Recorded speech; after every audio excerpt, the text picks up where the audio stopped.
1737, gwnaeth Guto Nyth Brân redig 12 milltir mewn 53 munud o gas newydd I bedwas.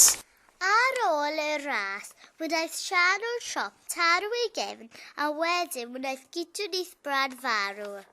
Pryd roedd Guto wedi marw, roedd sianol siop wedi dechrau crio a dweud peidiwch a gadael fi, please, please.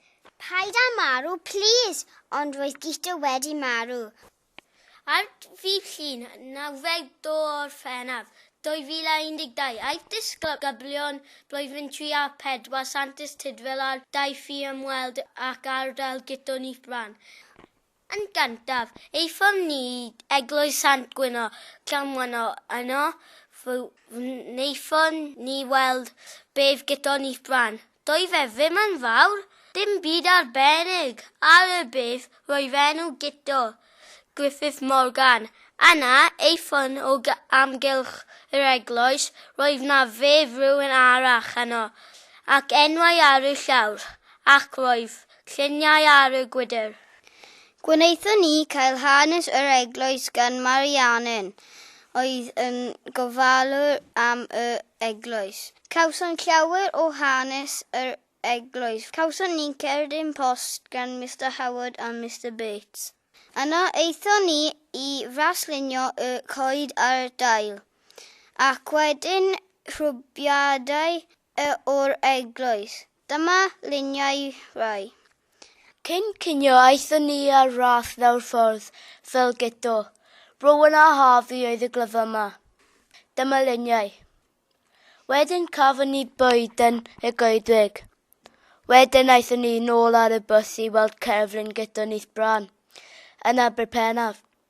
Yna aethon ni brathinio lun o'r cerflun. Gwnes I lun o Guto.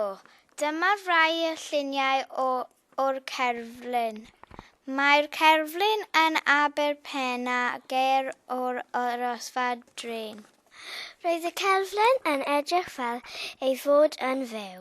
Fe wnes I ddysgu fod Guto Nyth Brân yn redwr enwog iawn. Yn fy marn I, roedd y trip yn ddiddorol. Fe wnes I ddysgu fod yr bedd Guto reit ar boes yr eglwys yn Llanwyno. Yn fy marn I, roedd y drip yn wahanol. Fe wnes I ddysgu fod Guto Nyth Brân yn wedwr enwog iawn. Fe wnes I ddysgu fod llun o'r eglwys ar un o'r ffenestri. Yn fy marn I, roedd y drip yn dda iawn. Fe wnes I dysgu bod un episod y Doctor Who wedi cael ei ffilmio yn yr eglwys. Fe wnes I ddysgu cadw Sian ei claddu gyda'r Guto. Yn fy marn I, roedd y trip yn llawn hwyl.